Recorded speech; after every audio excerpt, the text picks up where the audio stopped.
अरे पगली काहे का बड़ा तब मैंने प्यार के लिए बनी भुलाए खाती देखो बस हमारे बाबूजी की यह सपना बा कि अब की वाली जो परीक्षा वगैरह पास कर ली तब हम बाबूजी ले कहम कि हमारा हिंगरे से शादी करे के बाद हमारे बाबूजी हमारा शादी खातिर कुछ भी कर सकल हमारा खातिर कुछ भी करनी यानी शादी तरह से करा दी बस हम खासा हाँ कह देता ताकि अभी हाँ ना नुकम अभी बाबूजियो खिसिया जी है कहे तो अभी परीक्षा जब तक पास ना करम नू तो फिर दिक्कत हो जाए कहलन कि तू अभी नहीं क्या करेगा जब तक मतलब पढ़ाई चलता ठीक बा ना तो टेंशन मतलब बस चलो तरह के छोड़ देता नहीं हम शादी करम तो सिर्फ तोहरे से करम चाहे कुछ भी हो जाए करम तो तोहरे से शादी करम चलो ठीक बा चलो छोड़ तरह के हम लड़का के पढ़ावत नहीं लिखावत नहीं हमारे सपना लड़के करे के कोनो अफसर बनाई आई अपना मन के करे लगला अच्छा हम जाके नहीं समझिया ना वो लड़की से हम जाके समझता नहीं बुझता नहीं हम भतना बड़ा घर के लड़का हमार आई छोट लड़की से कैसे प्यार करता के बा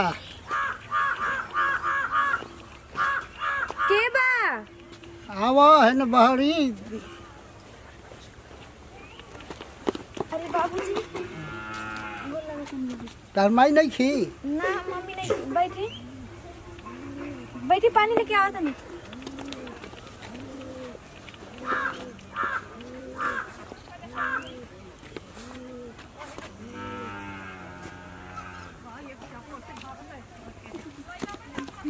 धरा पानी धरा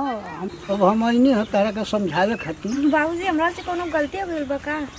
काहे हमरा लड़का संग देखनी हम तारा लोग के बाटा कही चलत रहे हम देख के हट गइल बनी तू छोट घर के लड़की हम बड़ घर के हमार लड़का हम कुछ सपना दोसर रहा हमार लड़का के या तू लड़का के हमरा फंसा भेली तो मैंने बतावा ऐसे कैसे ना बाबूजी ऐसा कोनो बात नहीं कि हमका के नहीं टेंशन गलती जन करो लड़का के हमरा भुला जा जौन कह कुछ हम तारा के देवे ले पर तैयार बनी तू अस्थिर रह लड़का के हमरा भुला जा बाबूजी प्यार में और अमीरी गरीबी ना देखल जाला प्यार तो बस हो जाला तुहार हो जाई शादी तहार हो और हम उनका धन और दौलत से प्यार नहीं हम जोड़ बड़ लगा के तार शादी हम करा सकी ना करा देब हमहू करा दे बाकी ऐसा हमरा लड़का संग जन करो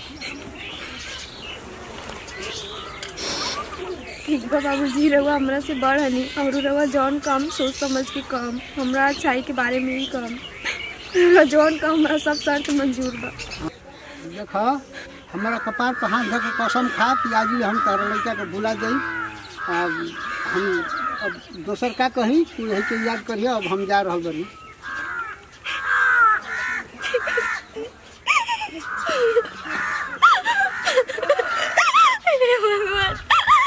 गरीब के कोनो इज्जत ना होला हम धन दौलत से नहीं के प्यार कैले हम तो उनका दिल से प्यार कैले नहीं और कैसे हम बोला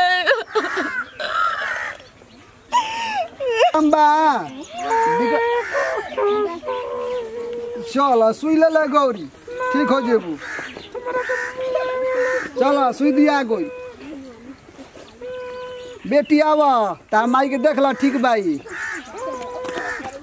माई ठीक भी है ना हाँ हाँ तार माई ठीक हो जियो माई कब ठीक हो जाए एक घंटे में ठीक हो जियो तनी पानी उनी पिया देंगे रखे सुई दवाई खिया दियो हम जाते अपन घर दवाई टाइम से खियाई हो माई माई अब तू हमरा के छोड़ के मत चल जाइया तारे सिवाय दुनिया में हमार केहू नहीं के जाने दे ना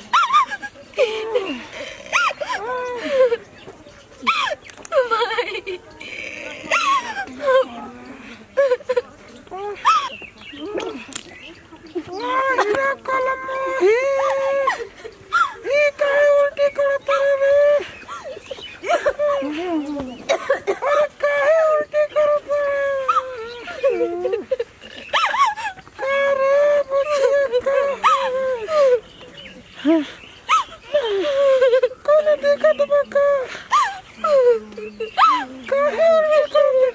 भाई हम जानबूझ के कोनो गलती नहीं की कैले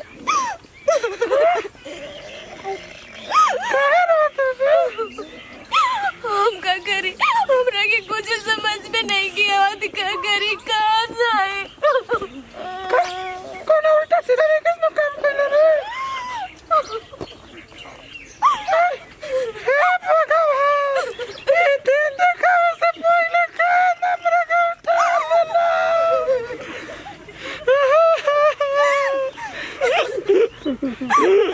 भाई भाई अब तू हमरा के छोड़ के मत जाइए भाई भाई भाई भाई भाई भाई तोरा सिवाय दुनिया में और केहू नहीं के और तू हमरा के छोड़ के चल जेबे तो हम बहुत अकेला हो जाए भाई भाई का करता बाबूजी का हो कौन इनको कोई छोटका खाती बोले लड़की देखले बानी पूछा लगी जी देखा तो कर फोटो कैसन बा ठीक बा वो फोटो लड़की तो ठीक है दिया एकर सम तो कहत कि बियाह कर दिया ठीक है बा शादी कर दिया हां कर दो लड़की शादी के जो आवा ना तू देख लो अब ना बाबूजी के दिखा ली अरे तो भाई तू देख ले तू तोहर पसंद पड़ी तब देख लेनी तन तू ठीक देख बिया लड़की तो ठीक बिया पढ़े ले हां पढ़ा लिखल है वो अच्छा मारो कितना तो तिलक दिया सन अरे तिलक का छोड़ो ना बाबूजी कहता हूं कि बिना तिलको के कर दिए का हो देखिए अभी कौन बात बोल तिलक ना ले हम जा लड़की पसंद पड़ जाई तो तिलक का चीज हो तिलक ताजू रही कल ना रही तब का कमी का बता बाबूजी जन्म भर लड़की का नु रहे के बाद ठीक बा मान लो बियाह शादी हो जाई तो बाबूजी तो देख ली हैं वो तो ठीक बा हम चाहता नहीं कि अपना जिंदगी में शादी ब्याह क के सबके बराबर कर दी हां तो यही से हमको नहीं आ लड़की बहुत सुहर भी है बाबूजी ठीक बा हाँ हाँ अगर तो मन होई तो चल के देख लेबे के बटुआ कहां बाबू के जाने कहां बाड़न घर में का बुला ले आओ ओकर ले पूछ लिया खाना नहीं खन खइला ना अभी वो तो भर दिन घूमते रहत टुआ वो कहा जाने कहां बा कहां नहीं के कहां बटुआ ना लोकत नहीं के घरो नहीं के घरे कहां बाड़ बड़ा रहे दुआरा पर हाँ भैया आव ने एको जॉब देखता बाबूजी घरे रहते नहीं के का करत लेउनिया रे ए बउआ शादी तो तार ठीक कर देले बनी का शादी तार करते ठीक कर देले बनी ई के कहल पूछला बाबूजी हमरा शादी करे के बाद पढ़े के बाद माने मैं चीज तो पूछब जा देख देख फोटो घर के मालिक तो ही हो अरे हे नहीं आ देख मुहावा क के अरे बाबूजी तो मान लो अभी पढ़त ही हमरा शादी कोई जरूरी बा लिख लेला हम चाहते कि अपना जिंदगी में सबका के बराबर कर दी अरे बाबूजी तभी कौन तार उम्र घटल काहे बा हम आज बानी काल ना रह पाकल हम के कोनो भरोसा रहेला बाबूजी अभी शादी ना करो का अब जवान चलेबो अपना मर्जी करबो तू ना करबो शादी कोई जरूरी बा बाबूजी हम कुछ बन पढ़ लिख के बन जाइन अरे तब हम बोल ना तबे पढ़ियो लिखियो का जेकर ब्याह बाबी तू बाप जेकर ब्याह शादी क्या ना होगा बात तो नहीं वो के पढ़ा खाली तो बैठ के बचा खाता तारा पढ़ाई तारना कम हो अरे कैसे बताई बाबूजी हम शादी नहीं कर सकत बा नहीं नहीं शादी कर ला हम चाहते कि अपने जिंदगी में सबके बराबर क के तब जाई अरे तो पढ़िए लिखे जब तोर मन बा तुम करिए तोरा के नाम माना करब जा हमनी के शादी गहना कर जाई अभी लड़की ना आई अरे, और खाली शादी भर कर दिया का शादी सेट कर देले बड़ा हाँ, सेट कर दे। अरे तो मैंने तो पूछे के तो एक बार तो बस पूछ ले रहा बाप था बेटा ले चिल्ला पूछ के मत। शादी- बाप ठीक बेटा बा। ले पूछ के शादी करेला हम सेट कर देनी तो तारे पूछता न बनी ना इनका पूछक बउआ खइला हा मजान हो गइला हा बाबूजी पूछा हम करो। शादी नहीं कर सकत का तारे ले पूछत चलो अभी हम हर बात पूछा नहीं करते। गार्जियन बनी हमरा किने केहू आइल हम सेट कर दी लड़की तो खाली लड़की ठीक बिया अरे कैसे हम बताई कि हम ओकरा से प्यार करिला ना बाबूजी ना बाबूजी 2-4 साल और मरती ना ना अब दू चार साल? चाहतन कि ओरिया दी अपने तोरा देखे के बाद लड़की देख ले ठीक बटुआ ना तो बियाह होई तो फिक्स होई लड़की ठीक देख बा लो ओकरा के बोल दे और कोई बेटी होला कि लड़की से बियाह करम जा बाबूजी हम शादी ना करब बस हाँ काहे ना कर हम पाऊ? वचन दे करी, चुकल ऐसे बानी करता। हम वचन दे चुकल एकर बाबूजी बच्चा दे देले बात तो तुम्हारी जिंदगी कैसे हम ना करब बच्चा वापस ले ला बाबूजी ना वो हम अपन ले लिया तू अपन जिद धरब जौन कहब तब ने हम करब बाबूजी हमरा बच्चन के हम भागी निकले ले मैं मैं भी शादी माने ना करब। बाबूजी के कोनो इज्जत नहीं थी ना तब हमार मुंह मराई होई नु समाज में हम बतियाओ जोगरा हबी बाबूजी वो ऐसा ऐसा- बात नहीं कभी बियाह तो नहीं के ना भाई तो ते से का चाहता है कि बाबूजी के कोनो बात के वैल्यू मत रखो जब तो तोरा बात का सब कोई के बात तो कट जाओ ना सब अरे परिवार सोच के घर आदमी के बारे में हमार भी राय बा तो अब एगो तहरा कहला से शादी ना होई ना बाबूजी हम शादी ना करब हम कितना दिन तेरे के खाए बना के खियाई हाँ। बतावा दोसरे हो अपन अपन बाबूजी अभी शादी ना करब बस हाँ बस हम ये जानते हैं कि हम शादी अभी हमार नहीं करब कहल ना करबे ना बाबूजी हम शादी ना करब ना करबे तो जनिए कि बाप के मुंह देखिए जो ते अपना मन के भगल पड़े तो जो देख तोरा मर्जी कहन तो बियाह कर खुशी बियाह मिली। ना तो खेत तो घरवा में से तोरा के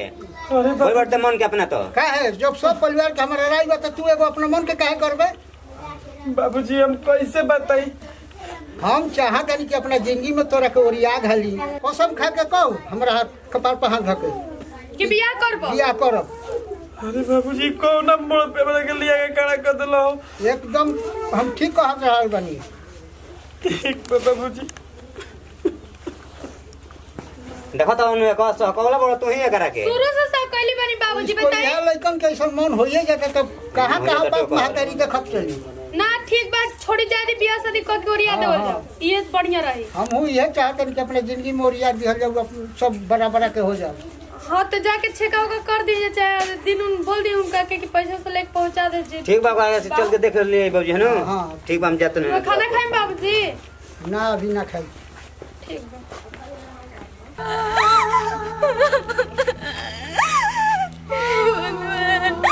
हम कहाँ जाएं?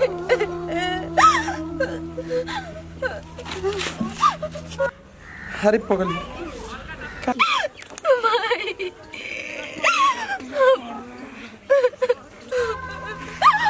माई तू इस दुनिया में रहो और तू हमके छोड़ के चल गई माई। ये दुनिया में आने से पहले लगा था हम कुछ चल जाए बबुआ बस ख्याल रखिए बबुआ। दुनिया में क्यों नहीं कि ऐसा जो हमारा सहारा बन सके। कौन जन्म के इतना पाप कैले रही ये जन्म में हमके मिलत है भगवान। कहीं दुनिया में क्यों नहीं कि हमारा जो हमारा सहारा बन सके। और बाबूजी के कहिल कसम के दम की हमेशा पूरा करे के बाद हमरा के हुआ अपन बहुत ना माने लेकिन हम दिल से उनका के अपन ससुर जी माने नहीं।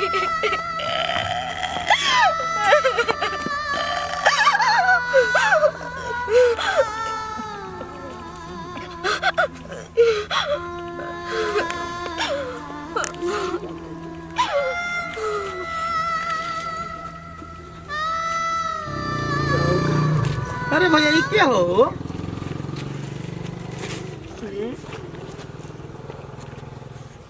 क्या अच्छा लगा? हाँ हाँ ये जे कहिए कि अनाथ के लड़की एक माई बाबू नहीं खे तो मैं वो नहीं खा। ना जे एक माई पे मार दे दवाई सुकर दे सिहत के रखी जे कहिए तो तो नहीं खे मर गुल भी है। मोर गइल बिया। हाँ हाँ अरे यार भैया तो का कइल जी हो? एगो कहत रहा कोई होइए नहीं ना के। कोई नहीं खे अब तो गांव मर घर गुल मिल के क्रियाक्रम कर फुकत ताप। ई सब हमन ये करे के पड़ी ना। हाँ हाँ हमन ये करे के पड़ी। ना कहले बसला गांव के थी होई कि शिकायत होई। शिकायत होई ना। तो चलो अब देखा लो गांव के बुलाओ जो कोई के एहन कह दियो बुलाओ, टांग ले चलो। अब का छू देनी हम तो छू देनी ना हो के पड़ी अब सब करावे के पड़ी ना। ठीक बा चला गांव में। चल। ठीक बा चलो गांव आदमी के लिए का जा।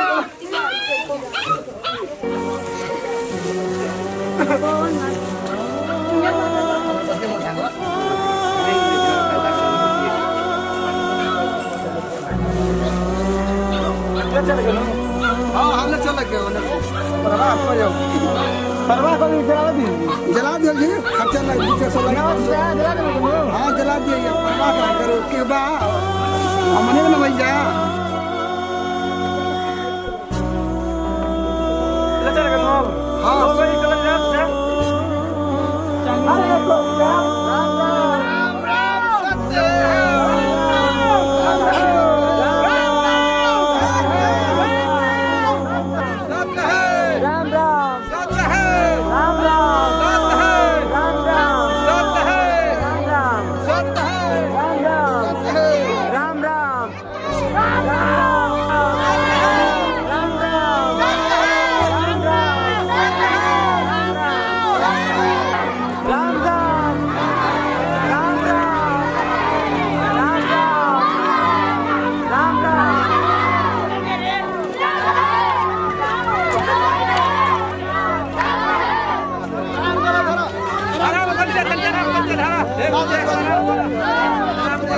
अरे सब बात नहीं आराम कर लो बस सामने के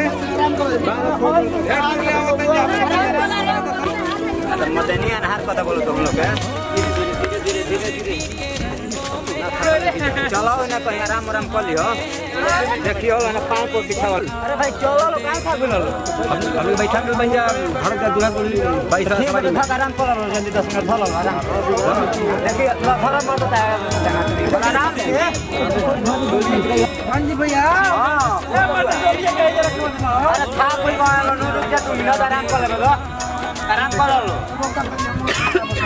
कल में सब करे तो कल निकल के सब कोई कर बतो अरे तू का झाकत